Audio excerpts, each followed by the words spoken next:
네, 여러분 안녕하십니까? 빛밤 시즌2 양화진의 선교사 이제 오랜만에 여러분을 찾아뵙게 되겠습니다. 오늘 여러분과 함께 할 시간은 이제 스크랜턴 여사 메리 스크랜턴에 대해서 우리가 함께 알아보도록 하겠습니다. 이 메리 스크랜턴 우리가 부를 때 스크랜턴 대부인 뭐 이렇게 부르기도 하고요. 스크랜턴 여사 또 어떤 데 보면은 이제 스크랜턴 노부인 뭐 여러 가지 이렇게 부르는데 쉽게 얘기해서 좀 연세가 드신 분이 여자분인데 선교사로 오셨거든요. 그래서 이분이 이렇게 보시면 그림에 보시는 대로 양화진 외국인 선교사 묘지에 이렇게 이분도 자리가 있습니다. 그래서 보시면 그림의 좌측에 보이는 것이 스크랜턴 대부인의 이제 묘비석 그리고 뒤에 묘지이고요. 그다음에 오른쪽에 이제 까만 돌로 되어 있는 게 이제 기념비입니다. 이건 뭐냐 하면 이화의 초속을 놓은 스승님들이라는 제목으로 2006년 그러니까 이화 학당이 개교한 지 이제 120주년을 맞이해서 말하자면 이화의 초속을 놓은 여러 분들을 이제 기념하는 그런 비석이 거기 이렇게 있습니다. 그 보면 스크랜턴 대부인, 뭐 로제타 홀, 뭐 조세핀 페인, 뭐 이런 분들이 거기 이름이 들어가서 초기에 이화 학당을 위해서 헌신하신 그 헌신을 기념하고 있습니다. 다음 장을 보시면 이제 이제 스크랜턴 가족이 있고 이렇게 되어 있습니다. 이 스크랜턴 여사는 혼자 오신 것이 아니고 그 아드님 부부하고 같이 옵니다. 이게 굉장히 선교의 어떤 유래상 좀 드문 경우라고 하는데 어머니와 아들 그리고 아들의 부인 이렇게 세 명이 이제 입국을 하게 됩니다. 아시는 대로 1885년 이제 미국의 여러 선교사님들이 이제 들어오는 아펜젤러라든지 이렇게 들어오게 되는 그런 해가 되는데 이분도 1885년 2월 5일 날 샌프란시스코 항을 출항을 해서 이제 아펜셀러 부부와 동행해서 오게 되죠. 그래서 일단 일본 요코하마에 도착을 합니다. 그래서 아펜젤러 부부 또 스크랜턴 가족 이렇게 모두 5명이서 이제 그 현지의 맥클레이 선교사 집에 머물면서 이제 최초의 첫 감리교 선교사 회의를 했다고 그러죠. 여기 그곳에서 이제 한 2달 정도 머무르는 가운데 거기 그 당시에 이제 박영효 그러니까 그 직전에 갑신정변이 실패가 되면서 이제 개화파들이 모두 일본으로 피신해 있었는데 그 중에 한 사람인 박영효를 이제 만나서 이제 한국어 공부도 했다 그러죠. 그리고 이제 1885년 5월 4일 그해 5월 3일 날 스크랜턴 선교사가 먼저 한국에 이제 오게 됩니다. 그 직전에 4월 5일 날은 여러분도 아시다시피 이제 언더우드 선교사와 아펜젤러 선교사가 우리 이 땅에 왔다가 언더우드 선교사는 서울로 들어오고 아펜젤러 선교사는 이제 일본으로 돌아가는 그런 상황이 있었는데 이 스크랜턴 선교사는 이제 5월 3일 좀 한 달쯤 후죠. 그래서 선교사로 이제 인천에 도착을 합니다. 그래서 인천에 그냥 왔어요. 그러니까 마침 그 당시에 그 미국 선교사였던 알렌 선교사가 인천에 와 있다가 이렇게 만나게 되죠. 그래서 서로 소개하는 가운데 선교사로 온 것. 그 다음에 또 스크랜턴 선교사는 이제 의사였거든요. 나중에 공부하겠지만. 그래서 같이 서울로 들어와서 서울로 들어오자마자 그 당시 이제 재중원이 개원이 돼 있었기 때문에 여기에서 이제 같이 근무를 하게 됩니다. 한 6주 정도 근무를 했다 그러고요. 그 가운데 이제 스크랜턴 선교사는 나름 이제 이쪽에 정착할 준비를 하게 되죠. 그래서 정동에 주택을 구입을 하고 거기에 이제 머무르면서 이제 리모델링도 하고 해서 이제 그 다음에는 6월 20일에는 어머니 스크랜턴 대부인하고 부인 스크랜턴 부인 그 다음에 딸 이렇게 나머지 가족들도 서울로 돌아와서 정착을 하게 됩니다. 그래서 이렇게 가족이 들어오게 되는데 이제 나머지 가족에 대해서는 또 다른 기회에 살펴보기로 하고요. 이제 오늘은 스크랜턴 대부인에 대해서 보는 날이기 때문에 이분에 대해서 집중적으로 이렇게 살펴보도록 하겠습니다.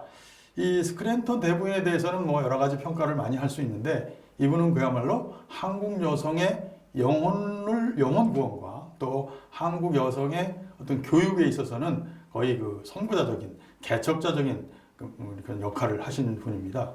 한국 이름도 있어요. 한자로 신안돈이라고 이렇게 표현도 하는데 잘 알려진 바처럼 이분이 이화학당을 이제 설립을 해서 이 이화학당이 후에 이화여자중고등학교라든지 이화여자대학교라고 이렇게 발전하게 되죠. 그 다음에 수원에 있는 삼일소학당도 이제 설립을 하는 그런 그 학교도 설립했을 뿐만 아니라 이제 앞으로 소개하겠지만 조선 여성들의 영혼 구원을 위해서 굉장히 노고를 했고 거기에 많은 결실을 보는 그런 귀중한 사역을 하신 분이 바로 이분입니다. 1832년생이고요. 매사추세츠 벌처타운에서 출생했는데 아버님이 감리교 목사님이셨습니다. 그래서 여학교를 졸업한 후에 1854년 21살의 나이에 제철업자 윌리엄 스크랜턴과 결혼을 했는데요. 한 21년 정도 함께 지내다가 사별을 하게 됩니다. 이 사별할 당시에 스크랜턴 대부인의 나이가 이제 40세였고 아들 윌리엄 스크랜턴이 17살 이렇게 됐다고 그러는데 아들 하나 있는 상태에서 남편이 먼저 소천을 했죠. 그리고 이 스크랜턴 부인은 아버님이 감리교 또 목사님이셨고 또 해서 여성분이지만 이 선교에 굉장히 관심이 많았고 특히 이제 해외 선교에 관심이 많았습니다. 그래서 감리회 해외 여선교회에서 적극적으로 활동을 했다 그러죠. 그래서 거기 그 캐치프레이즈가 당시에 뭐였냐면 여성이 여성에게 복음을 전하자 이렇게 캐치프레이즈를 갖고 이 여자분들이 굉장히 협력을 해가면서 해외 선교에 이렇게 적극적으로 활동을 했는데 초기에는 물론 이제 국내에서 해외에 나가 있는 이제 선교사들을 지원하는 그런 일을 하다가 급기야는 이제 이분이 이제 해외 선교를 이제 실제 출발하는 그런 상황이 됩니다. 1884년 여름에 해리스 선교사 이분은 일본에 있던 선교사님인데 이제 미국에 들어오신 길에 이 스크랜턴 대부인을 만났답니다. 만나서 조선에 지금 선교사를 갈 수 있는 상황이 됐는데 가보시면 어떻겠느냐 그랬답니다. 그래서 처음에는 거절했는데 이제 여러 가지 또 얘기가 있지만 이제 가기로 결심을 합니다. 그래서 사실 이 당시에 이제 50대 나이기 때문에 나이가 많은 편이고 한데도 어쨌든 가기로 하고 본인뿐만 아니라 아들 부부까지도 함께 해서 이제 조선 선교를 가기로 결정을 합니다. 그래서 1884년 11월 달에는 북감리회, 미국 북감리회의 첫 여성 선교사로 임명을 받게 되죠. 다음 장 보시겠습니다. 그래서 이제 스크랜턴 부인이 그해 1885년 6월 달에 이제 서울에 이제 들어오게 되는데 이제부터는 이제 우리 스크랜턴 대부인의 활동을 살펴보도록 하겠습니다. 이분은 이제 들어오시면서 말하자면 선교의 거점을 마련하는 작업을 하시는데요. 보면 85년 6월에 도착하자마자 이제 정동 일대에 집들을 사기 시작합니다. 모두 19채 정도의 집을 샀다 그러고요. 또 나와 있는 땅들도 이렇게 구매를 해서 한 1만여 평 정도의 부지를 마련했다고 합니다. 이게 굉장히 넓은 땅이거든요. 그래서 거기에다가 이제 건물을 짓기 시작합니다. 기존에 이제 여러 가지 건물이 있던 건 다 헐어버리고 거기다가 이제 건물을 짓기 시작하는데 미국에서 여러 이제 분들이 선교비를 보내주셔서 이런 것들을 막아주고 여기다가 큰 이렇게 부지를 마련하고 건축을 시작합니다. 이를 보면 여자분이 굉장히 말하자면 스케일이 남다르다 하는 걸 생각을 할 수가 있어요. 말하자면 이 땅이 나중에 여기 이제 이화학당이 거기 들어서면서 지금의 이제 이화여고 자리가 되고 하게 되는데 그 바로 옆에는 또 아펜젤러 선교사가 배제학당을 이제 마련하죠. 거기도 땅이 물론 넓지만 처음부터 그렇게 큰 땅을 마련했다 그런 기록은 없거든요. 이렇게 사서 넓혀가서 이렇게 됐는데 이 스크랜턴 대부인은 오시자마자 바로 이제 넓은 땅을 마련을 하고 거기 있던 건물을 싹 밀어버리고 이제 새로 교사를 칩니다. 그래서 86년 12월에 한옥으로 된 교사를 이제 완공을 하는데 이 규모가 상당합니다. 모두 다 한 200여 칸 정도 됐다고 하죠. 여러분도 아시겠지만 당시에는 일반인이 이렇게 100칸 정도 되는 집을 짓는 게 굉장히 여러 가지 눈치도 보이고 어려웠는데 경제적으로도 그렇고요. 무려 200칸 정도 되는 큰 한옥을 짓게 된 것이죠. 여기에는 그 정문에 대문도 이렇게 굉장히 크게 해가지고 소술대문이라 그래서 이제 담 위로 이렇게 대문이 이렇게 높게 올라가는 이게 이제 큰 규모의 대문이죠. 그래서 이게 높이가 높기 때문에 필요하면 말을 타고 그냥 들어갈 수도 있는 그런 큰 대문이거든요. 말하자면 그 대문이 크다는 얘기는 그 안에 있는 건물의 어떤 권위나 위험 뭐 이런 걸 나타내기도 하는데, 그래서 대문도 크게 하고 그 앞에는 이제 하맙이라고 그래가지고 이제 뭐 웬만한 사람 여기 들어올 때 말을 여기서 내려라. 말을 타고 왔으면 여기서 내리고 걸어서 들어와라는 표지석도 있었다 그래요. 그래서 안에 들어가면 입약한 중에는 학생들이 공부할 공간도 있지만 교사들이 머물 사택도 있고요. 또 기숙사도 이렇게 마련이 돼서 이곳이 이제 말하자면 선교 초기에 말하자면 여성들의 선교와 교육의 어떤 구심점 역할을 하는 그런 중요한 자리가 된다고 할 수 있겠습니다. 다음 장을 보시면 이제 그림이 나오는데, 이게 이제 1886년 완공된 이화학당 교사의 이제 그 큰 건물 중에 하나죠. 보면 굉장히 건물이 굉장히 당당합니다. 전면으로 보도 뭐 대략 한 9칸 정도 넓어 보이는데 건물도 크고요. 큰 축대 위에 이렇게 그 일대가 좀 언덕이기 때문에 건물을 지었습니다. 왼쪽 앞에 보면 이렇게 사진으로 잘 보이시나 모르겠는데 어린 학생들이 옹기종기 모여서 한 20여 명 정도 이렇게 모여가지고 이렇게 앉아 있는 것이 보이는데, 아주 한옥 건물로서는 굉장히 규모도 크고, 이 정도 규모면 거의 궁궐에나 들어가 있을 정도의 큰 규모의 한옥을 이렇게 교사를 졌다 하는 것을 볼 수가 있습니다. 다음 장을 보시죠. 그래서 이렇게 건물을 짓는 한편 스크랜턴 대부인이 이제 여러분 잘 아시는 이화학당을 설립을 하게 됩니다. 이화학당은 첫 학생이 꽃님이라는 학생이 들어오게 되는데 1886년 5월 31일 날 이제 첫 학생을 맞아서 가르치기 시작했다고 그러죠. 이 꽃님이라는 학생도 들어올 때 사연이 좀 있어요. 홀어머니하고 이렇게 둘이 지내는 굉장히 어려운 그런 환경의 가정이었는데, 이제 어머니가 와서 꽃님이를 학교에다 맡겼답니다.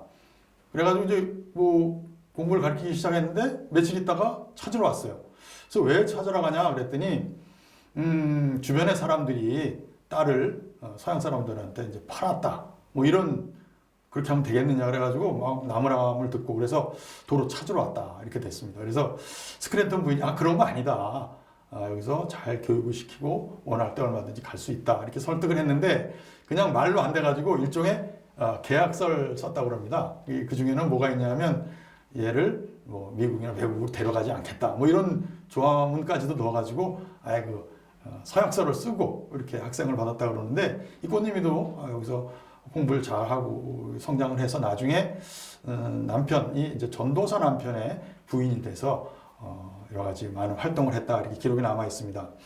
그리고 이제 처음에 한 학생으로 시작하게 됐는데, 그 다음 해 2월 달에는 고종이 여학교의 이름을 이제 하사합니다. 이화학당, 백꽃이라는 뜻을 갖고 있는 이화학당.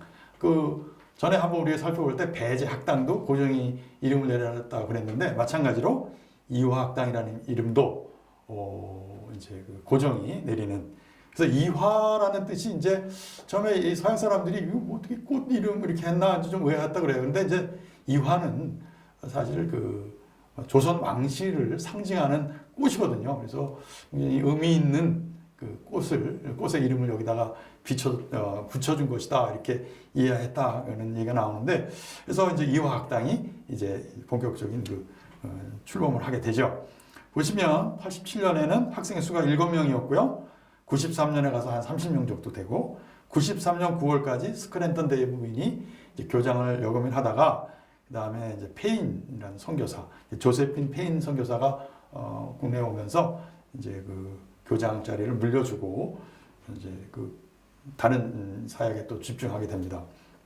그리고 이화학당은 이 이후로도 계속 발전을 해서 1899년에는 서양식의 2층 건물, 메인홀이라고 하는데 서양식의 2층 건물도 완공을 하고, 그 다음에 보시면 해가 지날수록 중등과, 보통과, 고등보통과, 뭐 보통과나 고등보통과 지금 안 쓰는 말인데, 보통과라 그러면 초등학교, 그 다음에 고등보통과, 고보 뭐 이렇게 얘기하는데, 이건 이제 고등학교를 얘기한다고 합니다. 그래서 학자가 바뀌면서 이제 여러 가지 이름도 나왔는데, 어쨌든 이런 기관들이 생기고, 1910년에는 대학과, 그 다음에 14년에 가지고 이제 유치원까지 이게 여러 단계의 이제 말하자면 교육기관들이 차례로 자리를 잡게 되죠. 다음 장을 보시면 여러 가지 그 사진이 나옵니다. 이화학당 학생들 이런 사진이 나오는데 좌측에 이제 큰 사진은 1893년 4월 달 잡지, 그러니까 이방인의 친구라고 하는 미국 잡지에 선교 잡지예요. 여기 나와 있는 사진인데요. 여기 보시면 학생들이 이렇게 어린 학생들이 이렇게 좀 앉아 있고요. 뒤쪽으로는 선생님들이 이렇게 자리 잡고 있습니다. 이 중에서 스크랜턴 부인도 이 사진에 있어요. 사진의 오른쪽 뒤쪽에 약간 이렇게 검은 옷을 입고 서 계신 분이 있는데 이분이 이제 스크랜턴 대부인이죠. 그래서 학생들 사진이 있고요. 오른쪽에 보시면 이렇게 학생들이 앞줄에 한 몇 줄로 서서 이게 절하는 모습이에요. 절하는 모습이고 그 뒤에 있는 서양식 건물이 보이죠. 이게 아까 소개드린 메인홀, 서양식의 2층 건물을 졌다 그랬는데 그 메인홀이 되겠습니다. 이 사진은 1910년 한 중반, 10년대 한 중반에 찍은 사진이라고 그러죠. 그리고 그 밑에 있는 사진을 보면 여학생들이 이렇게 팔을 벌리고 서 있는데 이게 그 체조하는 그런 사진이랍니다. 1911년에 찍힌 사진인데 여기 서 있는 오른쪽에 서 있는 선생님이 이제 진넷 월터 교수님이신데 이 학생들한테 이제 체조를 가르치고 이걸 사진을 찍었어요. 근데 이 사진이 굉장히 사회적으로 문제가 됩니다. 왜냐하면 관연한 여자가 이렇게 팔을 벌리고 다리를 벌리면서 춤을 이렇게 그런 체조를 할 수 있느냐? 이건 조선의 어떤 미풍양속하고는 좀 안 맞다 해가지고 굉장히 이게 좀 사회 문제가 됐던 그런 어떤 반향을 불러일으켰던 그런 사진이라고 하겠습니다.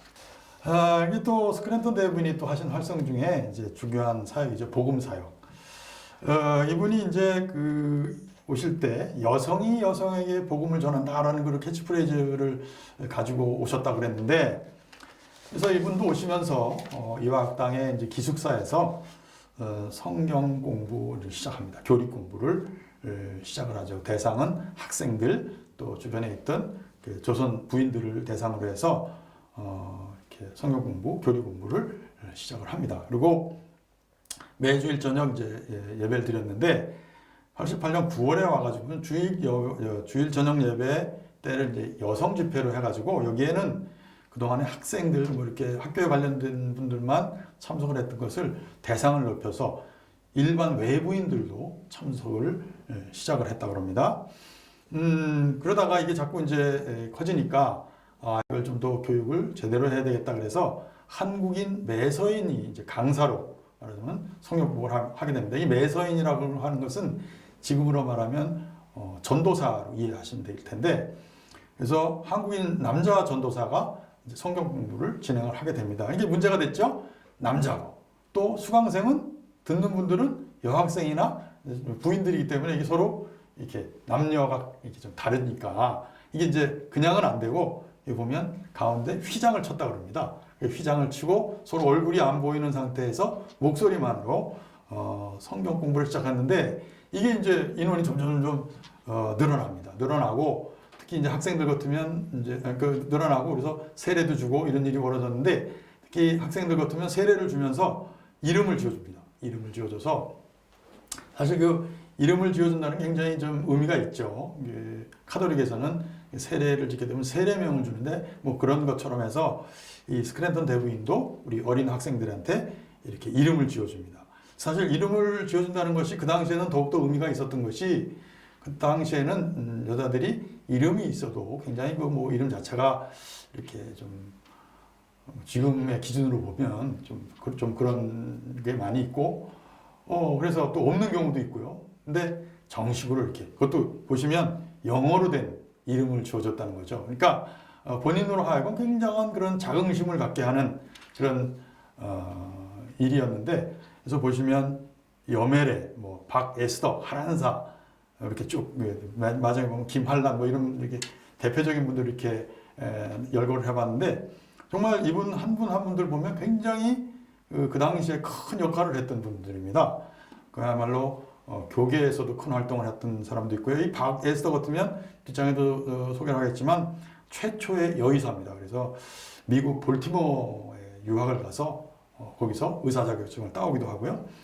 뭐 대부분 또 하란사, 차밀이사 다 미국 유학 가서 거기서 학위를 받아와가지고 국내에 와서 학생들을 가르치기도 하고 또 독립운동에 또 투신하기도 하고 또 뭐 이런 이렇게 다양한 사회활동, 당시에 여자로서 굉장히 큰 업적을 남긴 그런 사람들이, 이 학생들이 이 당시에 이제 나타나기 시작했다는 거죠.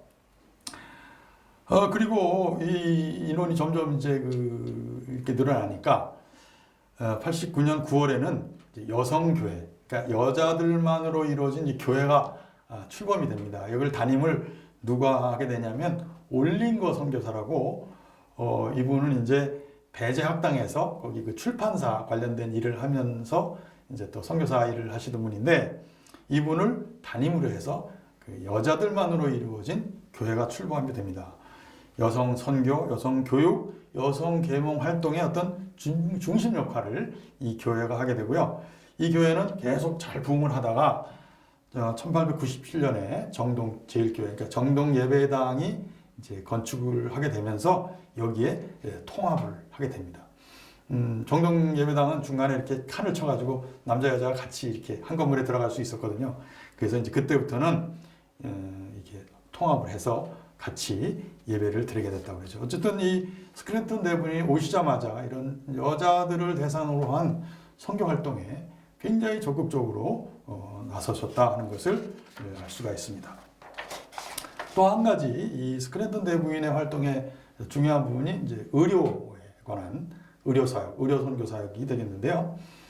이분이 설립한 것이 1888년 10월에 보구여관이라는 것을 설립을 합니다. 한자로 보시면 알겠지만 이게 여행 가서 먹는 그 여관이 아니고 여자들을 위한 곳이다 이제 그런 얘기인데 보호하고 구한다 이런 한자로 돼 있죠. 보구여관인데 서양식의 첫 여성 전용 병원 이렇게 이해하시면 되겠습니다. 이화학당 군의 별도의 건물에다가 이제 설립을 하게 되는데 미국 북감리회 그 여성교사가 하워드 여성교사가 와서 여기 이제 진료를 담당하면서 여성 전용 병원이 이제 여기 탄생을 합니다. 그리고 이제 1890년에 와가지고는 여기에 그 로제타 홀이라고 하는 또 선교사가 합류를 하게 되는데요. 이분도 의사거든요. 이분도 역할을 많이 하시는데 이분이 오시면서는 의사 훈련 과정, 그러니까 여성 의사, 여자 의사를 훈련하는 과정, 또 여자 간호사를 훈련하는 과정들이 이제 여기 생겨나게 됩니다. 최초의 여의사로 박에스더, 잠깐 앞장에서 말씀드렸던 박에스더를 배출하게 되는데 이는 나중에 이제 미국에 유학을 가서 볼티모어 여자의과대학, 지금의 존스 홉킨스 대학의 전신이라고 그래요. 굉장히 지금도 유명한 학교인데 여기에 가서 이제 의사가 됩니다. 1910년에 졸업을 해서 이제 의사가 돼서 우리나라에 들어오게 되는데 보구여관이 터전이 돼서 로제타 홀의 역할을 통해서 이런 그 첫 여자 의사도 나오고요. 그 다음에는 또 이어서 첫 간호원, 지금은 이제 간호사라 그러지만 그 당시에는 간호원이라고 그랬는데 첫 간호원도 배출을 하게 됩니다. 이 그레이그 김마르다 이런 이름을 가진 여자 간호원도 배출을 하게 되죠. 그리고 또 스크랜턴 대부인이 이제 앞장서서 한 일 중에 1912년에 와가지고는 동대문에다가 이제 큰 이제 현대식 건물을 짓게 되는데 나중에 또 소개를 드리겠지만 해리스 기념병원이라고 그래가지고 서양식의 건물을 건축을 합니다.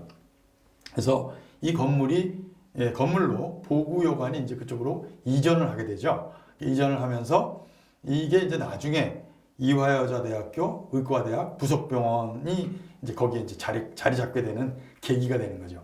그래서 이 스크랜턴 대부인의 어떤 의료 쪽에서의 또 기여도 굉장히 활발한 활동도 대단한 업적을 남기셨다 이렇게 볼 수가 있겠습니다. 거기 그 사진이 있는데요. 사진에 보면 서 있는 사람의 왼쪽 여자가 말하자면 박에스더입니다. 박에스더. 그 다음에 오른쪽에 있는 이가 서 있는 이가 그 남편 박유산이라고 하는 사람이고요. 두 사람이 같이 미국 유학을 가게 되는데 앞에 이제 서양 여자가 애 둘을 안고 있습니다. 나중에 이제 또 이분에 대해서는 별도의 시간을 가지고 소개를 하겠는데 이게 이제 로제타 홀 선교사입니다. 두 자녀가 되겠고요. 그래서 이가 이제 우리나라에 선교사로 와서 윌리엄 홀이라고 하는 선교사랑 결혼을 해서 지내다가 1895년에 이 남편 선교사님이 먼저 소천을 하게 됩니다. 과로와 또 어떤 풍토병 때문에 먼저 소천을 하시면서 일단 이제 귀국을 하게 돼요. 두 자녀를 데리고 미국으로 들어갈 때 이 김점동 부부, 이게 박에스더 부부를 데리고 들어갑니다. 들어가서 그 볼티모어로 데리고 가가지고 거기서 이제 의학 공부를 할 수 있도록 뒷바라지를 하죠. 그래서 이제 그 박에스더는 원래 이름이 이제 성이 김씨거든요. 근데 남편이 박씨기 때문에 서양식으로 남편의 성을 따라서 나중에 이제 박에스더 이렇게 부르게 됩니다. 사진에 대해서 설명을 드렸고요. 다음 장 보시면 그 보구여관 사진입니다. 이화여 학당 그 군의 이렇게 별도의 건물에다가 여자들을 위한 서양식의 그 병원을 설립했다 그러죠. 앞에 이제 큰 건물이 보이고 오른쪽에 보면 여기 이제 관련했던 여러 간호사들이라든지 의사들 이렇게 또 애들 모양도 있네요. 이렇게 이런 그림으로 볼 수가 있습니다. 또 이렇게 여러 가지 각도에서 볼 수 있는데 이렇게 스크랜턴 선교사, 그 아들 선교사하고도 굉장히 그 활발하게 협력을 하면서 사역을 했습니다. 이 아들 스크랜턴 선교사에 대해서는 다음 시간에 또 제가 자세히 설명을 드리겠지만 이분이 의사로서 그러니까 좀 병원과 또 교회를 설립하는 일에 열심이었습니다. 그래서 이분이 하신 일 중에 그러니까 우리나라의 그 서울에 그 대문이 여러 개 있죠. 뭐 서대문도 있고 남대문도 있고 동대문. 이게 이제 시의 외곽하고 연결되는 곳인데 그곳에다가 시약소를 만듭니다. 처음에 서대문 밖에다가 시약소를 만드는데 그게 애옥의 시약소라고 그래가지고 그곳이 나중에 아현교회가 되고요. 그 다음에 동대문 바로 안쪽에다가 또 볼드윈 시약소라는 걸 만들었는데 그게 동대문 교회가 그 이제 자리 출발하는 그런 위치가 되겠고요. 또 남대문 안쪽에다가 상동에 남대문 시약소라는 걸 만드는데 이게 나중에 상동교회가 출발하게 되는 그런 계기가 됩니다. 이게 이제 이런 그런 시약소들이 생기면서 그것을 터전으로 해서 말하자면 전도 활동이 일어나고 예배처소가 생기고 교회가 생기게 되는데 이때 이제 그 스크랜턴 대부인이 활발하게 활동을 합니다. 이분이 그 여성들을 대상으로 이렇게 전도를 하는데 그 전도가 잘 됐다 그래요. 그래서 정말 그 여성들과 어린이들을 대상으로 해서 활발하게 전도를 하고 그 결과로 이 세 군데 있는 교회들이 그 굉장히 그 부흥하게 되는 말하자면 교인들이 증가하게 되는 그런 결과를 보게 됐습니다. 말씀드린 대로 이게 그것들을 터전으로 해서 이제 교회들이 이렇게 유명한 교회들이 생기는 걸 보면 정말 이분이 여성들이 사실 그 당시에 이렇게 남자들을 통해서 전도하는 건 쉽지 않았을 텐데 여자가 나서서 복음을 전했을 때 정말 많은 효과가 있었구나 하는 것을 보게 됩니다. 이렇게 활발하게 활동을 하셨는데 이제 이분도 나이가 이제 제법 됐죠. 그래서 이제 1901년에 경에 이르러서는 건강이 매우 안 좋아집니다. 이게 1901년이면 이분이 나이가 70세. 굉장히 그 많은 나이죠. 70세인데도 뭐 그 전까지 이제 활발하게 활동을 하셨는데 이때가 돼가서는 이제 그 건강도 많이 안 좋아지셨어요. 그래서 건강이 악화되면서 일단 미국으로 돌아갑니다. 이렇게 돌아갈 때 아들 선교사도 같이 들어가요. 같이 들어가서 고향으로 일단 가는데 거기서 한 3년 지내면서 어느 정도 이제 회복이 되셨어요. 근데 사실 이제 보통 70세 정도 되면 우리가 다 은퇴를 하지 않습니까? 서양 선교사들도 이 나이 되면 다 은퇴를 하거든요. 근데 이분은 이제 건강을 회복하자마자 다시 들어옵니다. 그래서 1904년, 그러니까 뭐 한 3년 더 지났으니까 73세, 상당히 고령인데 다시 복귀를 하죠. 먼저 복귀하고 거길 따라서 아드님 선교사도 이제 같이 복귀를 하게 되는데 1904년에 73세라는 그런 나이에 불구하고 다시 이 조선땅에 이제 또 선교하러 들어오십니다. 다음 사진은 굉장히 그 유명한 사진들인데요. 좌측에 큰 사진이 이제 그 동대문 교회 일원을 보여주는 그림입니다.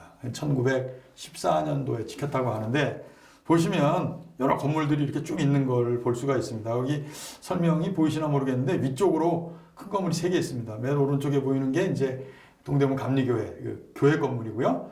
그 옆에 이게 조금 기와집 모양으로 잠깐 보이는 게 이제 스크랜턴 하우스라 그래가지고 여기 여자 선교사 숙소가 있었어요. 그러니까 감리교회 선교사님들이 이제 여자 선교사들이 많이 있었거든요. 그러니까 의사도 있고 간호사도 있고 뭐 이렇게 해서 많이들 들어오셨는데 이분들이 여기 그 숙소를 마련해서 여기 이제 머물게 됐고요. 그 약간 뒤쪽에 그러니까 이제 동대문 부인병원 처음에 서양식 건물로 병원을 뒀다 그랬죠. 그 병원 건물이 그 뒤에 자리 잡게 되고요. 오른쪽에 보이는 그 길이 있고요. 길 건너서 있는 건물이 처음에 여기 예배당 만들었던 구 예배당 건물. 그래서 1914년에는 그 작은 예배당은 이제 두고 위쪽에다 크게 예배당을 졌다 이렇게 표시를 이제 보시면 이해하시면 되겠는데 그 예배당 건물 조금 밑으로 내려오면 오른쪽 끝에 한옥 건물이 이렇게 보이는데 이게 이제 목사님들이 몸을 쓰는 목사관이었다고 합니다. 이 건물은 최근까지도 있었어요. 2014년에 이 일대가 철거될 때까지도 이 한옥 건물은 있었습니다. 그래서 주의 깊게 보신 분들은 그 말하자면 동대문 옆에 성벽 위에 한옥 건물이 있었는데 이 건물이 여기 사진에 있는 이 건물입니다. 그래서 오른쪽에 보시면 사실 이제 그 동대문 교회의 자리가 지금은 전부 다 공원이 되고 건물이 하나도 없습니다. 그냥 빈 땅으로 남아있는데 참 안타까운 일인데요. 오른쪽에 위쪽에 있는 그림이 이제 그런 철거들이 일어나기 전에 그림입니다. 이게 보시면 이제 좀 작아서 이해가 되시려는 건 모르겠지만 뒤쪽에 이렇게 왼쪽으로 하얀 건물이 보이는데 이게 이제 이화여자대학교 부속병원이 있던 그 건물이죠. 이게 나중에 이제 목동으로 이사를 가게 되면서 여기는 이제 더 이상 효용이 없어지게 되고요. 그 다음에 그 건물, 흰 건물 바로 오른쪽에 보면 이제 그 한옥 지붕 위쪽으로 보이는 건물이 있죠. 요게 동대문 교회 건물입니다. 동대문 교회 건물이 있고요. 그 한옥 지붕으로 보이는 게 이게 동대문입니다. 동대문 이렇게 나와 있는데 이 건물들이 이제 결국 여러 가지 우여곡절 끝에 2014년에 모두 다 이제 철거되고 여기가 공원이 조성되는 그런 안타까운 일이 벌어졌습니다. 동대문 교회라 그러면 감리교회에 처음에 만들어진 교회로서 굉장히 그 의미가 깊고 많은 그 선교 활동 또 사회 활동의 어떤 중심지로서 굉장히 큰 역할을 했던 교회인데 이제 건물 자체도 없어지고 교회 자체도 굉장히 그 좀 유명무실하게 되는 그런 안타까운 현실이 지금 이제 닥쳤는데요. 한창 번성기 때의 건물 모양들을 지금 보시고 계십니다. 그래서 그 밑에 작은 사진을 보시면 사진 안에 둥근 원판의 그런 모양이 있는데 그건 뭐냐면 이 자리가 옛날에 동대문 교회와 이화여자대학 부속병원이 있던 자리다 하는 그런 그 기념판이에요. 이거 하나 지금 남아 있고 이곳에 언제 어떤 동대문 교회를 기념할 수 있는 그런 기념회라도 할 수 있는 그런 뭐가 생길 날이 오지 않을까 우리 함께 기도하고 있습니다. 이제 이분이 이제 1904년에 이제 다시 74세의 나이로 이제 들어오셨다 그랬는데 13세의 나이로 들어오셨다 그랬는데 그래서 들어오셔서도 그냥 조용히 지내실 것이 아니고 굉장히 열심히 활동을 하셨습니다. 보시면 동대문 교회, 상동 교회, 또 애옥의 그 아현교회 이런 거기에 이제 시약소가 있었고 교회가 이제 출발하기 시작했는데 여기에서 굉장히 활발하게 이런 교회 활동이나 의료 활동을 여러 가지 모양으로 지원을 하셨고요.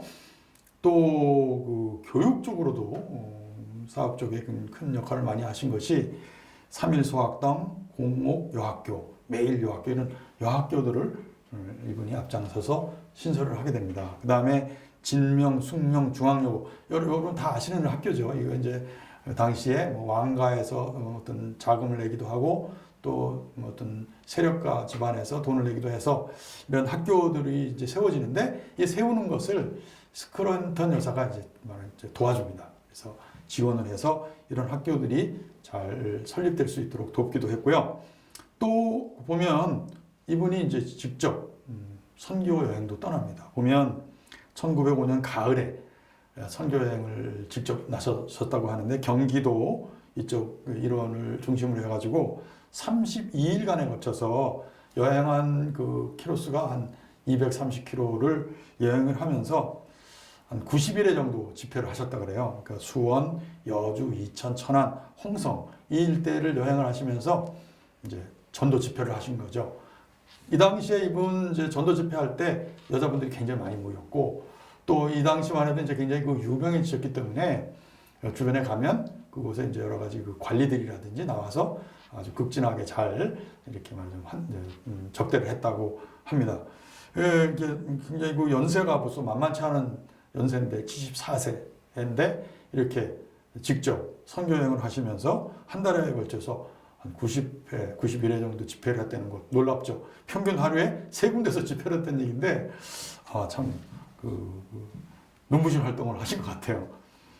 그러다가 이제 1908년에 와가지고는 이제 이분의 건강이 굉장히 이제 악화가 됩니다. 그래서 결국 이때는 회복을 더 이상 못 하시고요. 1909년 78세를 일기로 해서 소천을 하시게 되죠. 그래서 참 이분 돌아가셨을 때 그 교육계라든지 또 교계에서 굉장히 이제 말하자면 안타까운 그런 의사표시를 다 했죠. 그래서 장례가 상동교회에서 장례 예배를 드렸다 그러고요.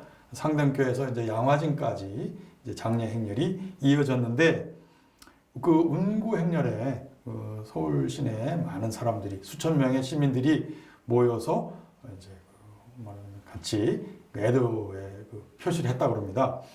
그 당시에 이제 그래서 이 스크랜턴 부인을 노 부인, 그 당시에 그 연세가 높고 또 이렇게 아주 고귀한 부인들을 부를 때 노 부인 이렇게 호칭을 했다고 하는데 스크랜턴을 이제 노 부인으로 호칭을 하면서 굉장히 그분이 이 땅에 와서 수고한 그런 모든 수고를 생각하면서 가시는 길을 이제 이렇게 함께 동행을 했다 그러죠. 그래서 이분이 이제 양화진 묘지에 지금까지 계시게 됩니다. 마지막 장인데요. 보시면 이게 이제 양화진 외국인 묘원에 있는 스크랜턴 대부인의 묘입니다. 그래서 처음에 시작할 때도 이렇게 보여드렸는데요. 다른 사진으로 이렇게 보여드립니다. 여기 그 십자가의 모양의 비석이 있고요.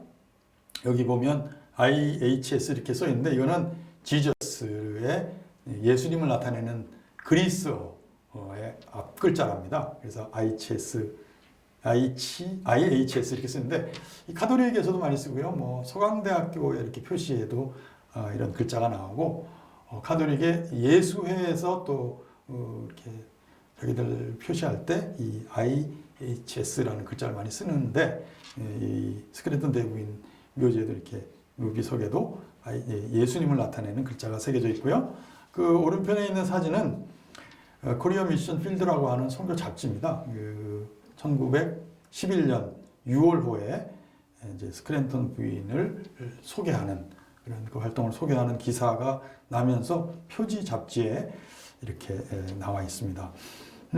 지금까지 우리가 이제 스크랜턴 대부인에 대해서 쭉 살펴봤는데요.